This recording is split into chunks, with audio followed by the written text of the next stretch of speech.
नमस्कार दोस्तों, स्वागत है आपका आपके अपने YouTube चैनल एजुकेशनल पहल में। आज एजुकेशनल वीडियो की श्रेणी में एक नया वीडियो लेके आए हैं जिसमें आपसे चर्चा करेंगे राजीव गांधी युवा मित्र भर्ती 2024 के बारे में।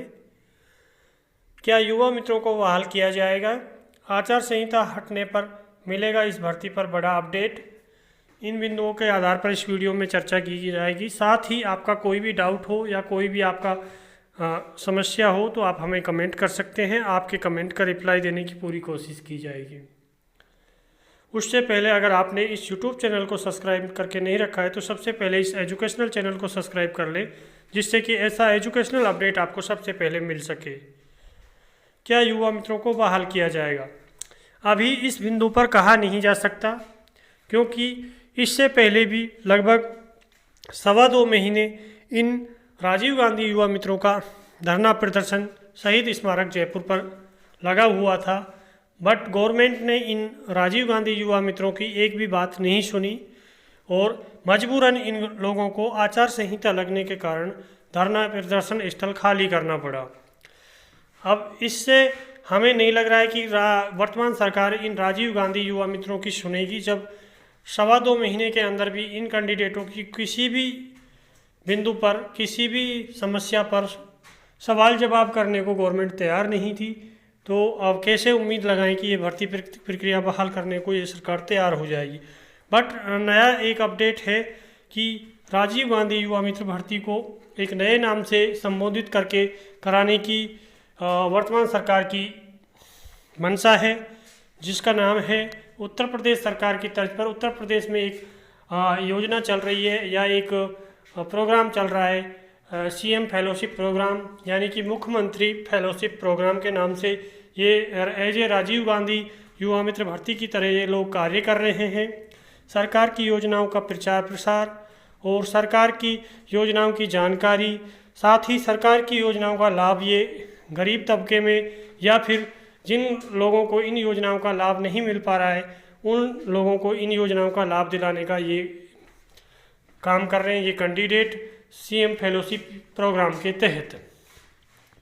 और ये अपडेट आया है, न्यूज़पेपर में भी इसकी अपडेट आई थी कि सीएम फेलोशिप प्रोग्राम के नाम से होगी एक नई भर्ती, जिसमें राजीव गांधी युवा मित्रों की भर्ती को कुछ संशोधित करके किया जाना है, जिससे कि जैसे कि राजीव गांधी युवा मित्र में जो गाइडलाइन रखी गई थी या नियम रखे गए थे उनमें थोड़ा परिवर्तन किया गया है। मुख्य रूप से एक एजुकेशनल क्वालिफिकेशन का उसमें संशोधन किया गया है। राजीव गांधी युवा मित्र जो नियुक्त थे वो 12वीं बेस पर थे, जबकि इस भर्ती में जो भी कैंडिडेट ज्वाइन करेगा यानी कि जॉब लेगा उस कैंडिडेट की ग्रेजुएशन प्लस 60% अंकों के साथ होनी कंपलसरी है। अगर किसी कैंडिडेट की 60% में मान लो 1% भी कम है तो वो कैंडिडेट इसके लिए फॉर्म अप्लाई नहीं कर सकता, उसको डिस्क्वालीफाई कर दिया जाएगा। साथ ही इसमें जो एज क्राइटेरिया है वो भी संशोधित किया गया है। सरकार की ऐसी मंशा है कि इस भर्ती में ज़्यादा से ज़्यादा युवाओं को अवसर दिया जाए। इसके लिए जो मैक्सिमम एज क्राइटेरिया है उसको 5 साल कम करके 35 वर्ष कर दिया गया है, जबकि राजीव गांधी युवा मित्र भर्ती में 21 साल से लेके 40 साल के कैंडिडेट फॉर्म अप्लाई कर सकते थे। इस भर्ती में जो कैंडिडेट फॉर्म अप्लाई करेंगे वो 21 साल से लेके 35 साल के कैंडिडेट फॉर्म अप्लाई कर पाएंगे। ये दो बड़ी अपडेट हैं, बड़े परिवर्तन किए गए हैं इस भर्ती प्रक्रिया के जो नियम हैं उनमें। साथ ही सैलरी में इंक्रीजमेंट किया गया है, ये प्लस पॉइंट है। जो आपको सैलरी मिल रही है वो 17,500 रुपये इन कैंडिडेटों को मिल रही थी। 15,000 मासिक सैलरी, साथ में 2,500 रुपये अन्य खर्चों के लिए दिया जा रहा था।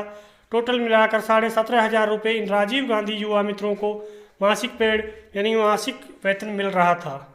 इसमें इंक्रीजमेंट करके इसमें 18,000 रुपये प्लस 5,000 अन्य खर्चों के लिए दिया जाना है, जिससे कि टोटल सैलरी मिला के 23,000 रुपये बन जाती है, जो कि एक अच्छी खासी सैलरी है, जिससे ये लोग अपने परिवार का पालन पोषण अच्छे से कर सकते हैं।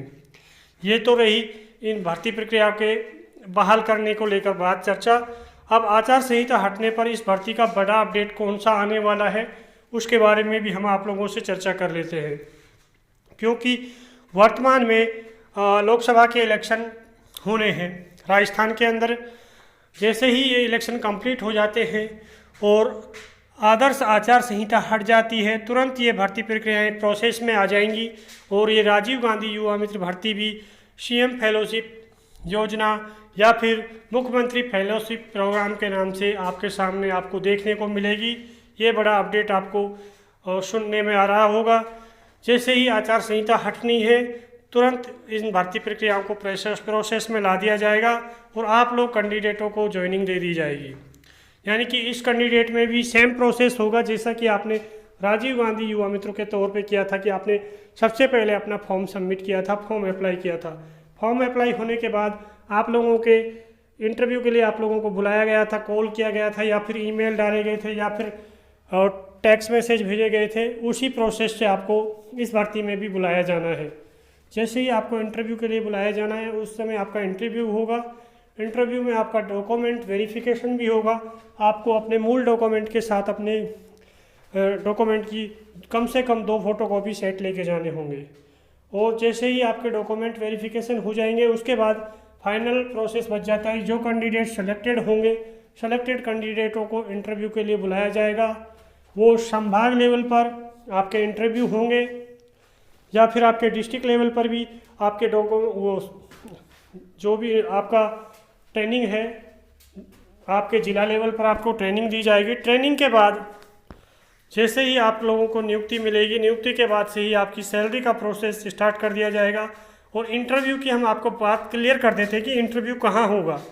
इंटरव्यू होना ज़्यादातर पॉसिबिलिटी ये बन रही है कि आपका जयपुर में ही हो सभी कैंडिडेटों का। बट अगर जयपुर में इंटरव्यू नहीं हो पाया तो संभाग लेवल पर इंटरव्यू करा सकते हैं।